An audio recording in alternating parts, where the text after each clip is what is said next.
Ma dernière lecture, ma lecture actuelle et ma prochaine lecture, c'est parti, let's go! Ça fait un bail! Ma dernière lecture, c'était la duologie de Ravenhood de Kate Stewart, qui est une dark romance, donc pour public averti. Écoutez, il y a beaucoup de choses à dire sur cette duologie, je vous prépare mon avis lecture. C'est très complexe, vraiment très complexe. Déjà, j'ai terminé le tome 1, j'ai rien compris. J'ai demandé à ChatGPT en mode est-ce que c'est normal? Il m'a répondu oui.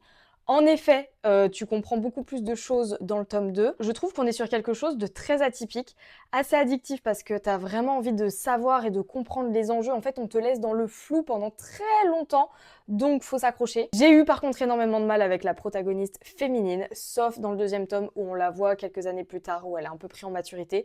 Mais sinon, ouais, c'est une lecture très complexe. Je vous prépare mon avis lecture, mais voilà, attention, tome 1, on est sur un vrai triangle amoureux.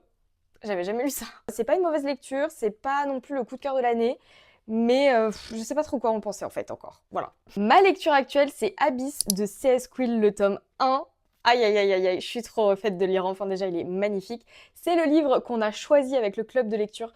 En vrai de vrai, on a un petit peu triché, hein, on va pas se mytho. Les filles, beaucoup de filles, dont moi, voulaient absolument lire ce livre, mais deux d'entre elles l'avaient déjà lu, mais bon, c'est pas grave, du coup on est parti sur celui-ci quand même, de toute façon pour en débrief tout ensemble. Depuis le temps que j'avais envie de le lire, mais je me refusais à l'acheter parce que bah déjà je vidais ma pile à lire.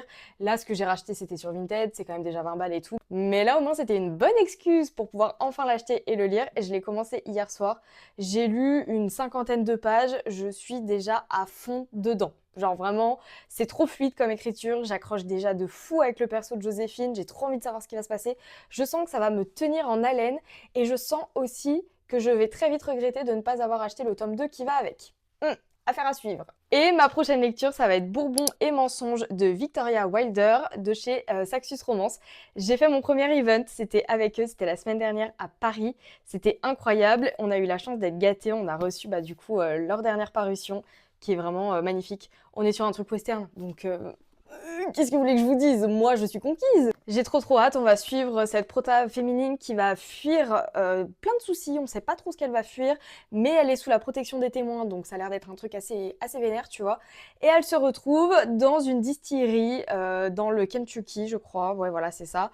Et elle va devoir bosser avec Grant Fox, qui est un ancien flic, qui commence à flairer un petit peu tout ce qu'elle veut cacher, etc. Enfin bref, on va être sur un mélange de secrets, de distillerie, de bourbon, de mensonges finalement, et tout ça dans une ambiance western, etc. J'ai trop hâte, vraiment.